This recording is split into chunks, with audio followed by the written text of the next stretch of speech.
Hello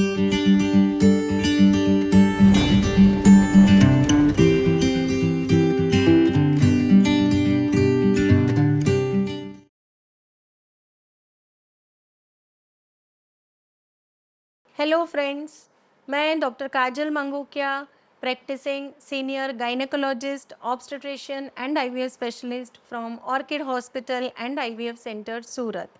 नमस्कार, आपका स्वागत है ऑर्किड पेशेंट्स अवेयरनेस सीरीज़ में। और फ्रेंड्स, आज हम बात करने वाले हैं कि बहुत ही कॉमन टॉपिक लेकिन बहुत ही परेशान करने वाला टॉपिक, यानी कि डिलीवरी के बाद जो भी महिलाएं हैं उनके बाल झड़ते हैं, बहुत ज़्यादा झड़ते हैं। काफ़ी बार पेशेंट आते हैं ओपीडी में, कहते हैं कि मैम ड्यूरिंग प्रेगनेंसी तो बहुत अच्छा था हेयर ग्रोथ, वॉल्यूम भी अच्छा लग रहा था बालों का, लेकिन सडनली जैसे ही डिलीवरी हो चुकी है उसके बाद सडनली बहुत ज़्यादा हेयर लॉस हो गया है। आज तो जैसे मेरे ओपीडी में एक पेशेंट आए तो बोले मैम अभी मुझे लग रहा है कि मैं टकली हो जाऊंगी। 2 से 3 महीना उनकी डिलीवरी को हो चुके हैं। तो यस, आज मैं बात करने वाली हूँ कि पोस्टपार्टम हेयर लॉस, यानी कि डिलीवरी के बाद जो हेयर लॉस होता है उसके क्या क्या कारण होते हैं, उसके ट्रीटमेंट क्या होती है, क्या क्या सॉल्यूशंस है, किन चीज़ों का आपको ध्यान रखना है। तो आगे इस वीडियो में एंड तक देखिए पूरी डिटेल के लिए।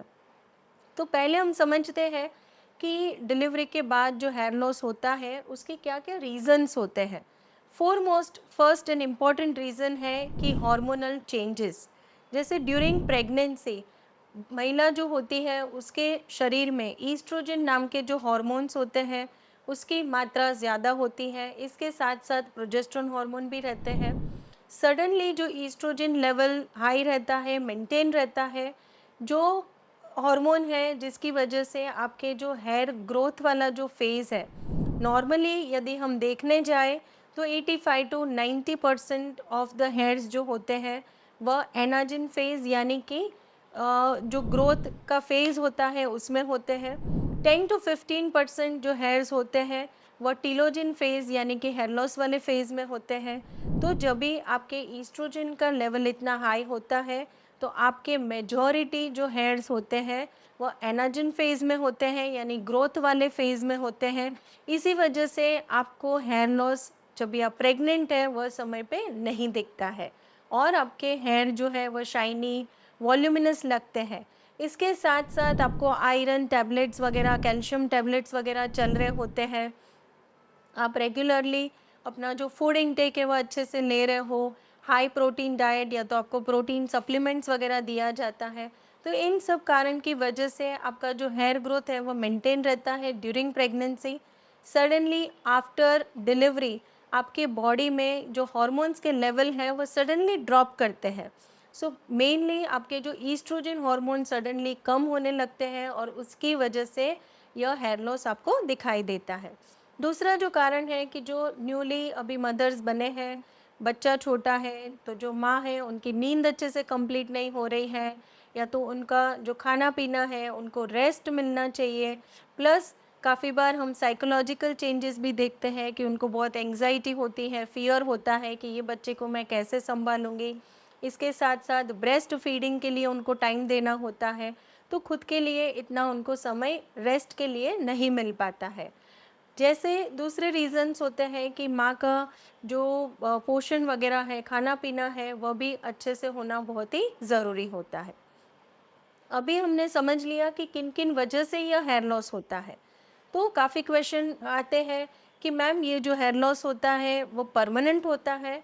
तो आपके लिए गुड न्यूज़ है कि पोस्टपार्टम डिलीवरी के बाद का जो हेयर लॉस होता है वह परमानेंट नहीं होता है, इट इज़ टेम्पररी। इनिशियली आपको 3 से 6 महीना after delivery maximum hair loss होता है, क्योंकि मैक्सिमम आपके जो एनाजिन फेज़ में जो हेयर्स थे वह सारे अभी टीलोजिन फेज़ में आ जाते हैं, तो इसीलिए आपका हेयर लॉस इनिशियली बढ़ जाता है। लेकिन ऑलमोस्ट करीबन 1 ईयर में आपको 1 ईयर के बाद दिखता है कि आपके जो भी हेयर लॉस हुए थे वह वापस बाल उगना शुरू हो जाते हैं। आगे हम समझते हैं कि इसका ट्रीटमेंट क्या होता है। तो जो भी महिलाएं हैं जिन्होंने अभी डिलीवरी उनका हुआ है या तो 1-2 महीना हो चुका है डिलीवरी को और वह यह समस्या फेस कर रही है, तो उनके लिए कि सॉल्यूशन क्या है। सो फर्स्ट की जो हार्मोनल चेंजेस है उसे तो हम चेंज नहीं कर सकते हैं, तो आपको ध्यान क्या रखना है, आपकी जो डाइट है उसमें आपको आयरन रिच फूड यानी कि ग्रीन लीफी वेजिटेबल्स वगैरह का सेवन करना है, हाई प्रोटीन इंटेक यानी दाल पल्सेस वगैरह लेना है, बायोटिन बेसिकली जो मूंगफली वगैरह रहते हैं, सोयाबीन रहते हैं, उसमें बायोटिन का प्रमाण ज़्यादा होता है तो उसका आप इंटेक कर सकते हैं, मिल्क एंड मिल्क प्रोडक्ट्स जिससे आपको कैल्शियम और प्रोटीन की मात्रा भरपूर मिलेगी। सो आपके खान पीन में आपको यह चेंजेस करना है। दूसरा कि आपकी जो नींद है वो अच्छे से कंप्लीट होनी चाहिए, तो आप अपने घर में थोड़े जो काम है वो डेलीगेट कर सकते हैं, आपकी जो सपोर्ट सिस्टम है उसको थोड़ा स्ट्रॉन्ग बनाओ, और जिसकी वजह से आपको ब्रेस्ट फीडिंग के बाद का जो समय है, जब भी बच्चा सोता है तभी माँ भी थोड़ा आराम कर लेगी, तो उनकी हेल्थ भी अच्छी हो जाएगी। तीसरा है कि आप जैसे मिल्क एंड मिल्क प्रोडक्ट्स मैंने बताया, कर्ड वगैरह है इसका सेवन कर सकते हैं।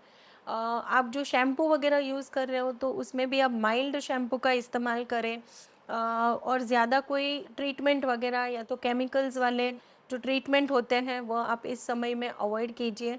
आप हेयर ऑयल वगैरह यूज़ कर सकते हैं।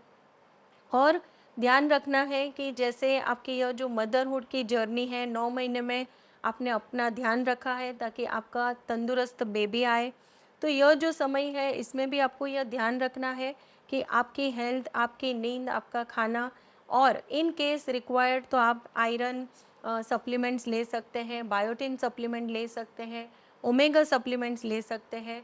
और यह सब के बावजूद भी अगर आपको लगता है कि 6 मंथ्स टू 1 ईयर हो चुका है, अभी भी आपका हेयर लॉस उतना ही ज़्यादा है, या तो आपको स्काल्प में कोई है पैचेस हो चुके हैं हेयर लॉस के, तो यह टाइम है कि आप अपने डॉक्टर या तो जो भी डर्मेटोलॉजिस्ट है या तो ट्राइकोलॉजिस्ट है उनको संपर्क कर सकते हैं।